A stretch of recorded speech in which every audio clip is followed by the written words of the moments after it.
live. I am hopeful that you're all feeling great today. Let's get started. We have a full hour packed, and for this free Mother's Day workshop, I wanted to give you guys an opportunity to grab a pen and some paper. If you have some colors, that would be cool too.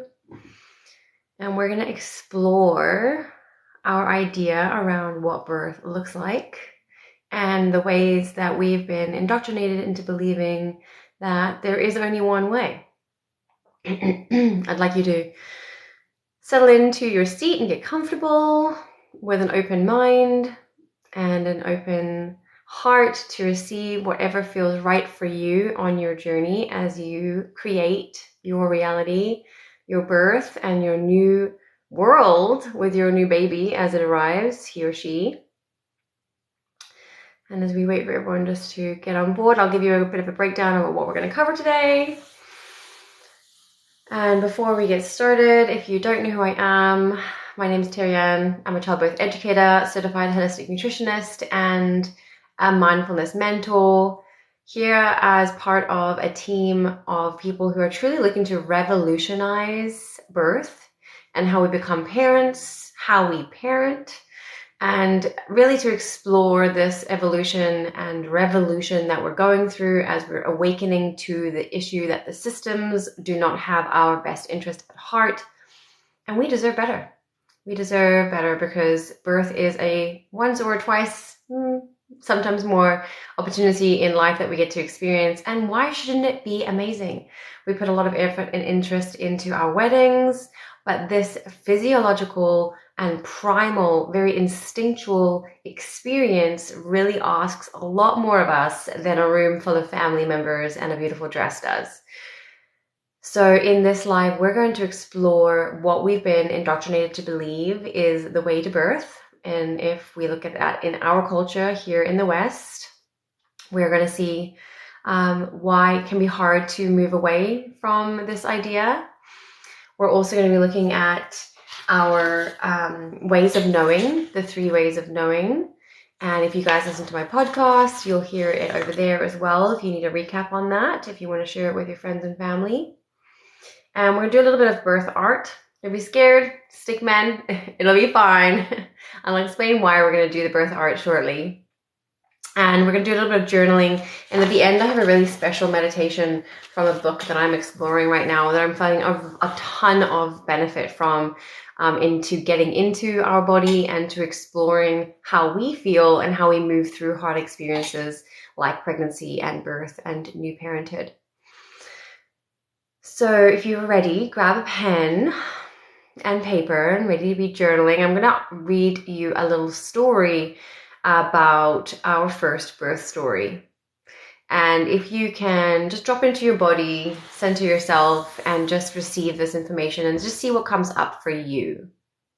Everyone is different, and it's important to know that we're all working from a different place of knowing. So if you consider that there was a time way back when you were young, when you were little, and potentially an infant, without words, you really knew nothing about the world or birth. And during this brief time of pure wordless innocence, you really had no fears or preferences about life, who was going to be with you, where you just experienced life, that pure state of being where we all are aiming to be now, again, in our awakening process. And we didn't have fears about doctors or hospitals, about birth. Birth stories hadn't come across that really created an unease feeling in us. So think back to the first time you heard a story about birth. And when you mastered your tongue, your English or Spanish or French, whatever language you were speaking at the time, and you could understand these stories and your role in the world, if you think back to how your child mind felt and saw that birth story, it might have been something you saw on TV, or many people, the nativity play was their first experience of birth. Others had Dumbo. Many of my clients have Dumbo come up, the delivery of the baby from the stalk. And the mystical stories also tend to be a place where people hear about birth. So seeing, or even a pet. Some people have pets. I like hearing my clients who have pet cats birth or puppies. That could be their first experience of birth. Now, that made a deep impression on them and on you. What is your first story coming up for you? Maybe you're seeing that come up for yourself in your mind's eye. And are there stories around pain or hospitals or asking for help coming up for you? Maybe big babies, maybe being loud. What about postpartum? Was that your first experience or story?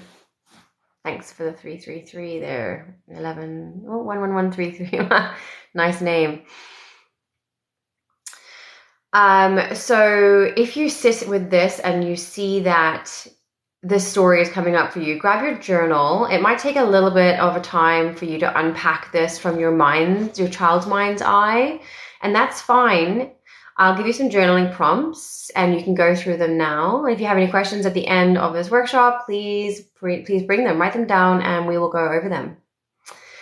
So if you're imagining from your child's eye, your mind's eye, the first story that you experienced around birth, what was your story? Just journal down a couple of notes about what your story was. And then when you heard that story as a child or you recall it, could you imagine in your child's body what you felt as you experienced that story?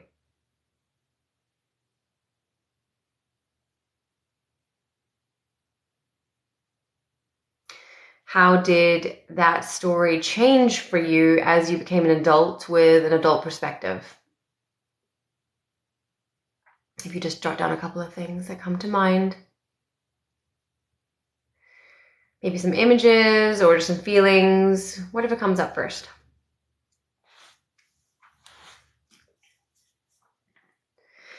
And then let yourself be that child and see what type of reaction you were in when you heard that story, that first birth story as a child. What type of reaction, emotional, physical, mental, what type of reaction did you have? And you just want to write that down. A couple more questions for you to ponder. As you were a child, what were you telling yourself about the characters within the story that you heard? Was there a doctor? Was there an auntie? Was someone too loud? What kind of stories came up for you as a child about the characters that you heard about? And then as your first rules were coming in to your understanding of the world, as you knew your place in the world more and more, as your language developed, what type of rules did you create for yourself around birth? Now, this is an interesting one. When I'm pregnant or when I'm in labor, I will never X. Or women should. Why? Whatever it is coming up for you. And this is buried deep into your subconscious. You may not even be aware that you carry these rules. And by asking yourself this question, it will bring something up for you that could be a surprise.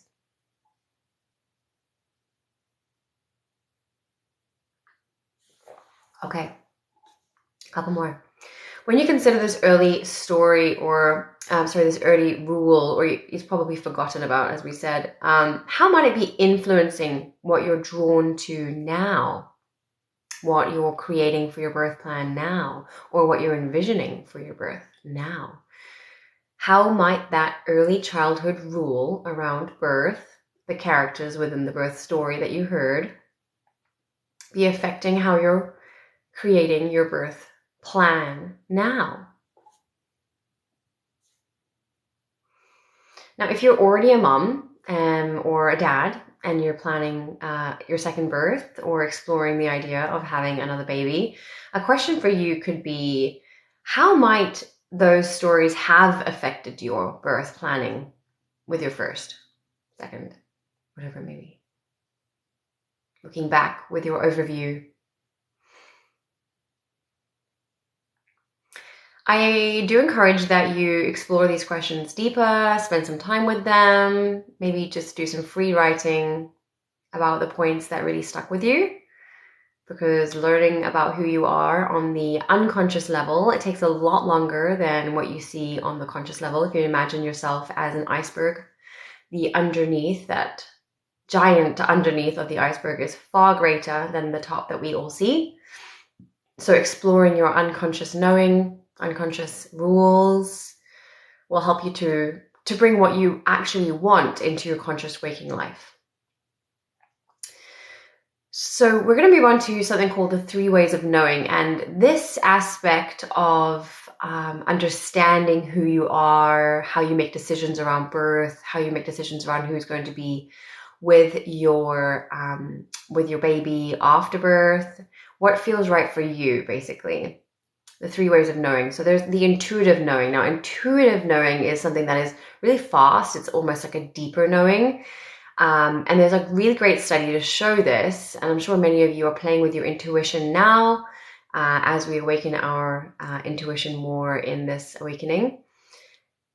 The study was to separate 2 groups of students, and they were set out to play some cards, a game of cards, and 2 of the decks were set out, one specifically created to be a bad deck to pull from.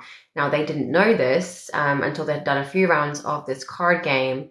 And then the participants found something very interesting, that as they were going to pull from this specific deck, they had an intuitive knowing. And it came from an idea of, the hairs on the back of their neck would stand up, or their palm would be sweaty.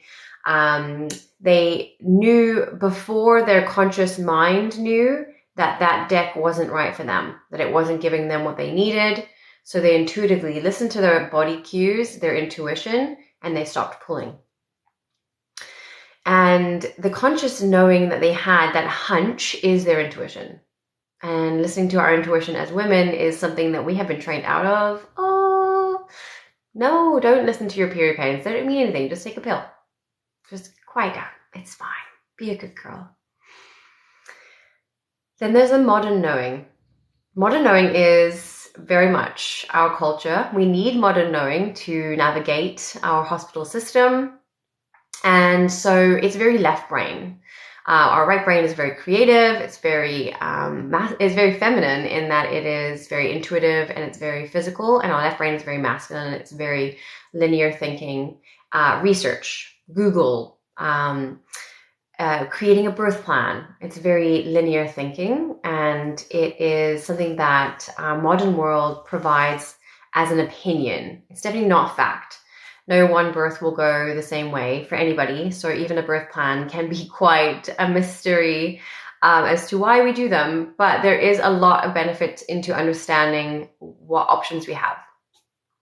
Then there's the personal knowing. Now, this part is important, and this is why we're exploring our idea of what we think birth can look like because of the overculture idea.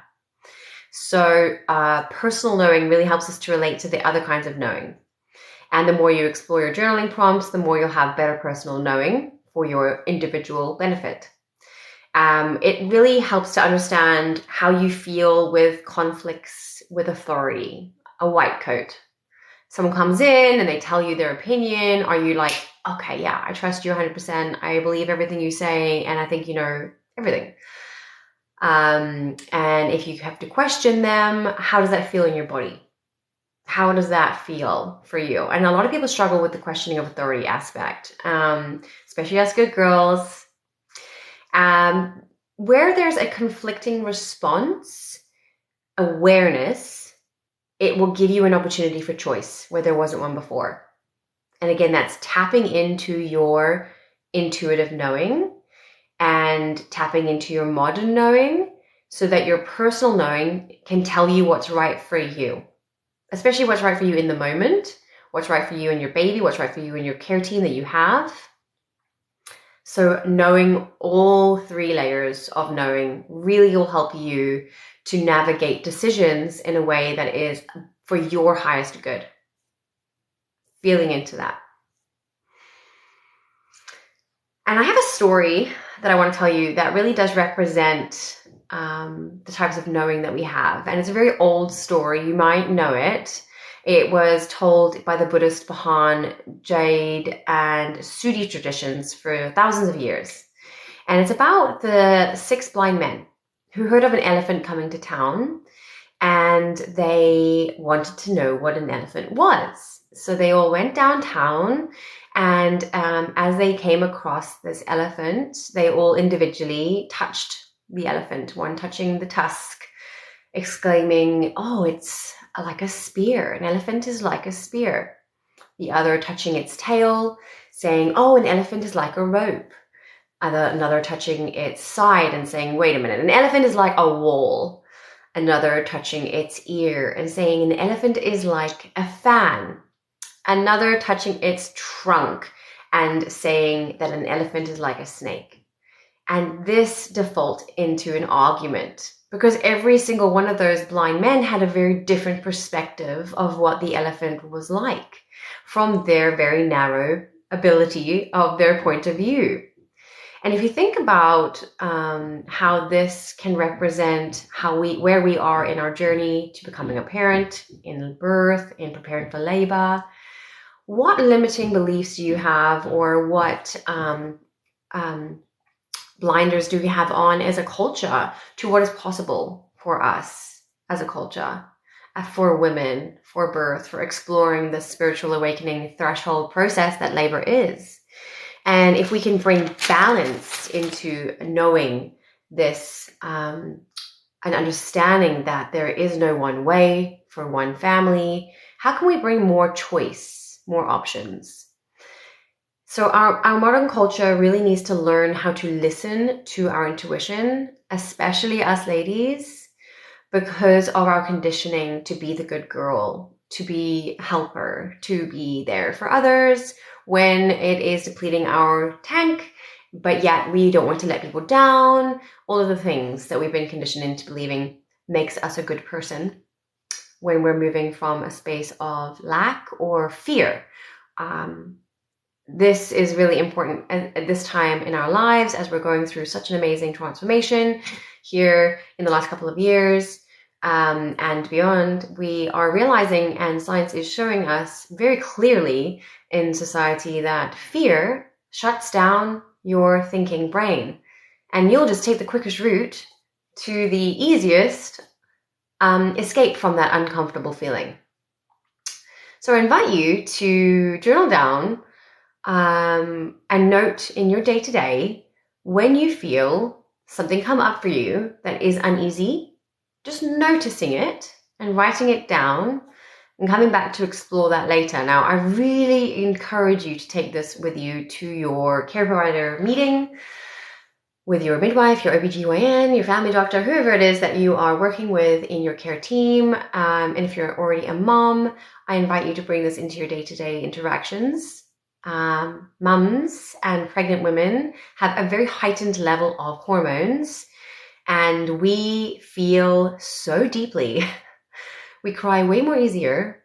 And I think that we're on a different consciousness level for a reason, as our baby's spirit is entering and leaving our body as it pleases until it is birthed, and then the spirit stays in that body.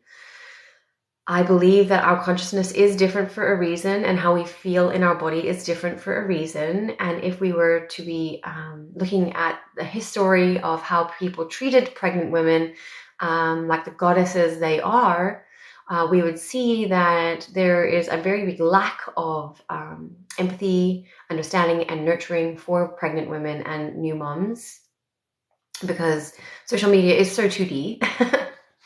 And we really are way more than 2D. And how we feel can really give us a guide. It can guide us to what is right for us. So as you stand in your conversations with your care providers, your family members, feel into your body, where you're standing on your feet, if you're leaning into the conversation or you're leaning away from the conversation. It's a very simple somatic experiencing technique that changed my life in just noticing where I was in my physical presence within every interaction. And it'll give you some guidance.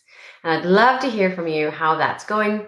on your day-to-day, journaling about just trying to grow that intuition and to feel into what's right for you and who is right for you in your story. So that was a lot. I wonder how everyone is doing, and I'm really, really grateful that you're still here and learning with me, because this stuff is kind of heavy, and it's heavy because this is a big change you're going through. So let's celebrate that. Now, the 3 ways of knowing was such a fun process. So I encourage you guys to grab some colors now as we explore birth art. And what's cool about birth art is that we are playing with our right brain. Our right brain is really where we get that creative inspiration, where we create something new that isn't old, that is for us, that is just specifically designed for our purposes. Birth art allows us to explore parts of our consciousness that don't use words, especially the limiting words that English has, to explore what really is coming up for us. So imagining and bringing imagery to an idea or thought is a better explorative process in some ways than journaling can be, because we don't always have the right words to convey what our unconscious self or higher self knows. I hope that sits well with you. So if you guys have some colors, a big piece of paper, or a journal, I encourage you to grab a journal and bring it along every Sunday for this live, where I'll be teaching you guys all about the things I teach in my workshops, an hour each time. I'm going to allow for time for questions. So, as you have your blank piece of paper, please close your eyes and just listen to my voice. And remember, this is not an art show. You don't have to stick this on the wall. This is just an exploration of your subconscious, your unconscious knowing. Okay. So begin in curiosity and just wait for a couple of minutes for the imagery to come to mind. And imagine another culture from another country that you've never been to, coming to the West where we live here, and asking us what our birth processes look like. Or imagining that an alien race has come down to observe our birth culture practices, to learn from us what we do, who is with us in the room, what birth looks like and feels like in our culture. Now, obviously, we may have some, if you're following me, you probably have some ideas of things outside of a culture that you want for yourself, but we're just going to explore the culture that we live under so that we can understand what we're moving away from, because we deserve better. So it's going to be a quick drawing. So just draw stick people. What do they look like? Are they smiling? Can you see their smiles? What rooms are they in? What does the mother look like? How does she feel? What is the partner doing? Is he in the room?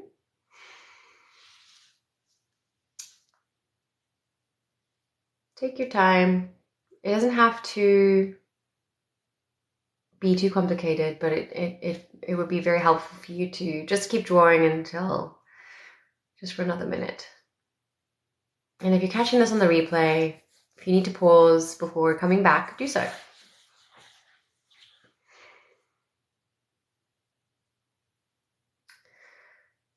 Drawing is a really great way to explore your unconscious knowing, because our left brain is so linear in thinking that it can limit our belief and it can limit our perceptions. And our right brain is all about creativity and creating new perceptions, creating that instinctual knowing. And if we can literally synergize, energize, optimize our left and right brain to work together in the moment we need them to, they will shine as one unit and provide you the intuitive knowing that you need. So now, looking back at your little stick people, your beautiful birth art, I ask you to grab your journal or just journal underneath your beautiful birth art and ask yourself these questions. What is coming up for you as a feeling of this art, this exploration of birth in our culture? What feeling does it have? What are you seeing for the first time in your birth art?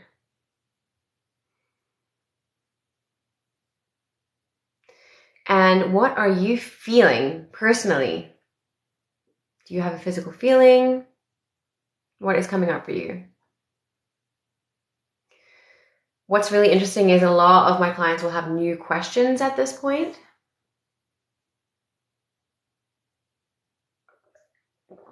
So what new questions do you have at this point? And then what is true for you in this moment? Do you have any new awarenesses that you didn't before?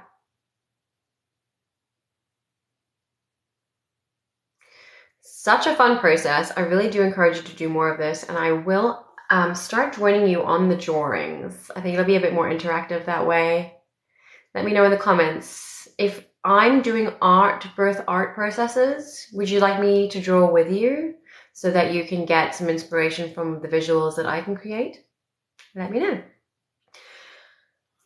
Okay, so now we're going to move on to the final part of this workshop, which is a meditation from this amazing book, Theta Healing. It is by Vienna Stippel. I'm hoping I'm saying that correct. Now, this book is changing so much about my life and how I want to truly nourish, nurture, and bring you guys into the world of energy healing as you are going through your pregnancy and your birth and your new parenthood. Energy, feeling, and emotional body awareness, I believe, is going to be the game changer. And especially what we need here in the West as we explore new ways to prepare for birth and the fourth trimester in this amazing birth revolution. So this is from page 268 if you buy the book and you want to come back to it, and it's chapter 31. And it's all about how children develop. And I wanted to read the first couple of paragraphs for you before we dive into the womb meditation, which is so fun. So the fetal memory within the womb. This is so interesting. So evidence from fetal learning paradigms of classical conditioning, habitation, and exposure learning reveal that the fetus has memory. And I talk about this a lot in my workshops with the science that they're talking about is a study where they read a Dr. Seuss book in pregnancy from weeks 31 all the way to birth. And when they plugged in the little receptor machine on the baby's head after the baby was born and they read the same Dr. Seuss book, the baby's brain lit up in the memory area.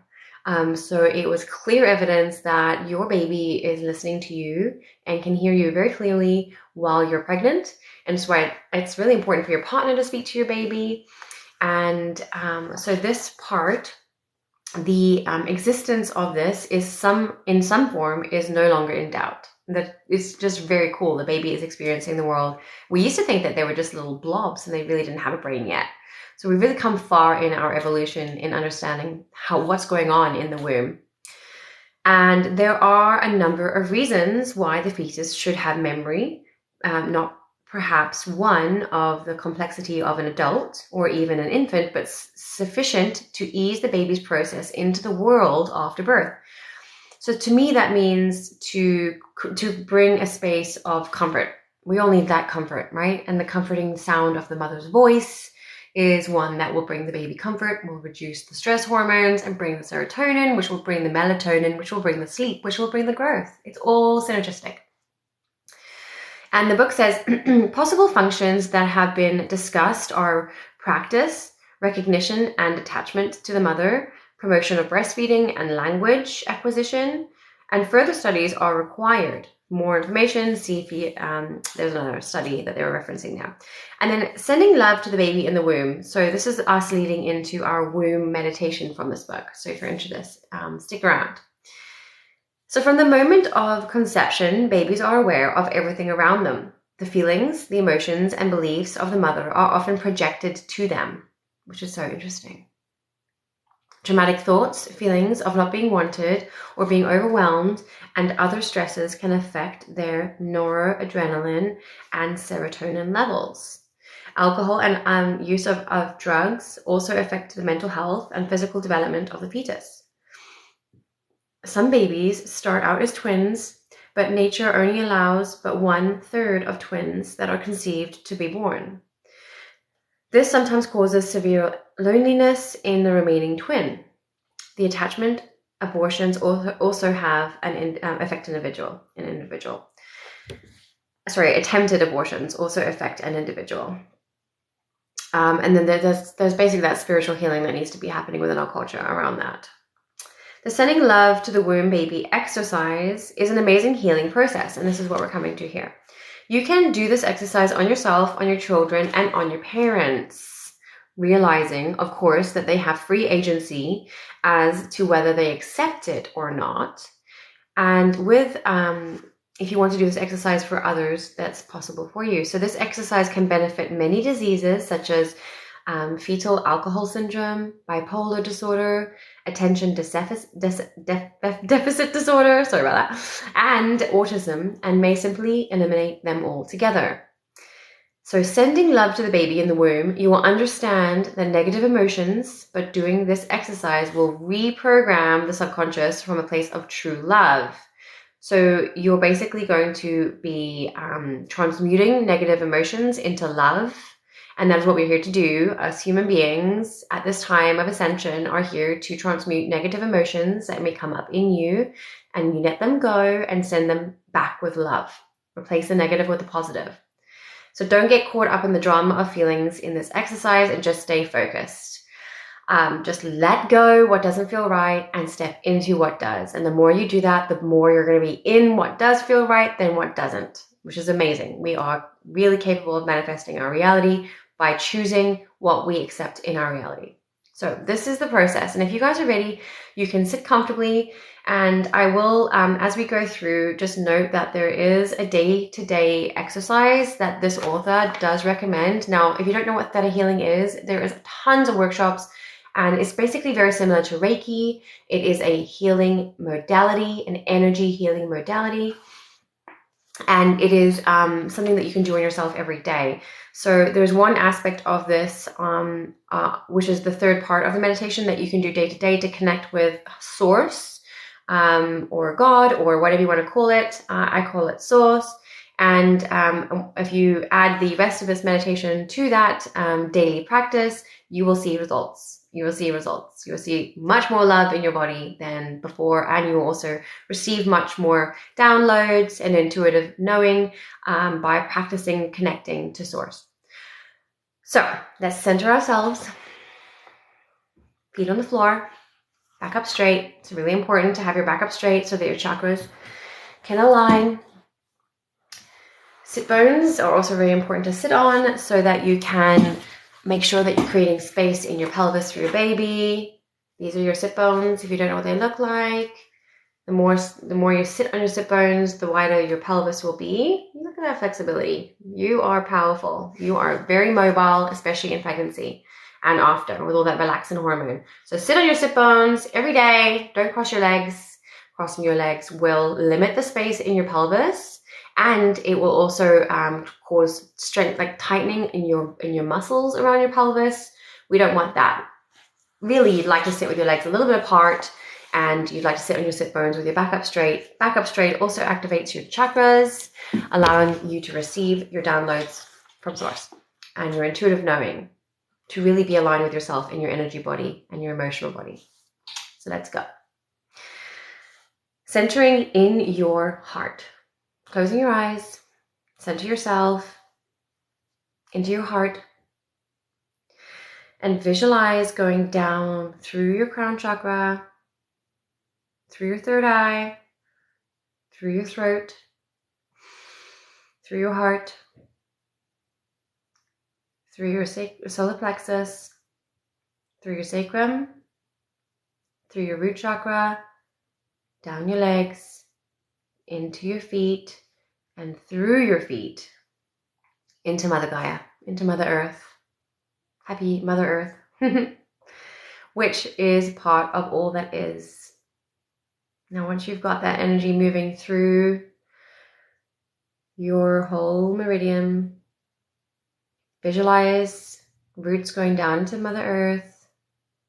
And as that vibration feels good for you, visualize bringing Mother Earth's energy back up through your feet and opening each chakra all the way up to the crown in a beautiful ball of light going up through your crown chakra into the universe. Now, this little section is what you can practice any time of the day, as many as you can, every single day. Imagine going through your energy ball that's coming through your crown chakra, going beyond the universe, leaving our plane of existence. And that little energy ball is flying past the white lights. It's flying past the dark lights, past the white light, past the jelly-like substance that is the laws, and into the pearly, iridescent white light, into the seventh plane of existence. Now, make the command, Creator of all that is, it is commanded that love be sent to my baby in my womb. Thank you. It is done. It is done. It is done. Now, go up and witness the Creator, the unconditional love the Creator is sending to the baby. You can visualize that in any way that comes to you. And witness the love filling the womb and enveloping the fetus, simply eliminating all the poisons, toxins, and negative emotions in the womb and in the fetus. Now just watch as that is done, as long as you need to.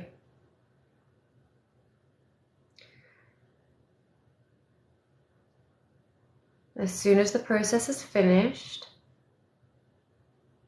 rinse yourself off under a beautiful waterfall with the clean water or a shower, whatever feels right for you, and put yourself back into your space. Then go back into the earth, sitting in your seat, back in your body. Pull the earth energy up through your chakras, back into your crown, and make an energy break. Now you can do that for a friend's baby, you can do that for yourself, whatever feels right, but you are capable of transmuting negative energy and toxins with your mind, with the evidence of theta healing. It's really exciting to be part of this journey with you all. And I'm really looking forward to spending more time with you and answering your questions and playing around with the ideas that we can come up with that will enhance our ability to transform what it is that we are experiencing in our birth culture. And I'm really hopeful that I can get you guys over onto my YouTube channel where I'll be reposting these videos every Sunday for us to explore and have access to the comments and then chat with you further. So I'll be showing up every Sunday at 10 a.m. PST Mountain Time to do a workshop with you.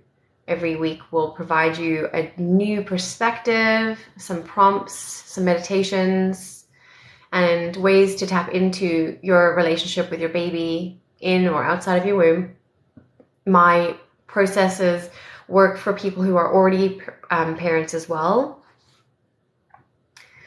So if you know anyone who's pregnant that would benefit from learning about all the ways your energy body, emotional body, spiritual body transform through birth and new parenthood, please send them over to me. I'd love to connect with more like-minded people. I work from a place of true love and passion, and I am here to help transform this chapter of our lives for the benefit of humanity as a whole. It is my purpose. And I really thank you all for showing up today and being part of this process and this learning opportunity. And I will share this on my YouTube channel, which I will link in my bio. So if you missed it, please come back and check it out and leave some comments and let me know what you think, what came up for you all. And I really look forward to seeing your thoughts and any shares that you have for me. So thank you for showing up and have a wonderful Mother's Day. Don't forget to stay proud and centered in your intuitive knowing and to know that what you feel in your body is truly from your higher self. So walk with her or him. I love you. Thank you for being here.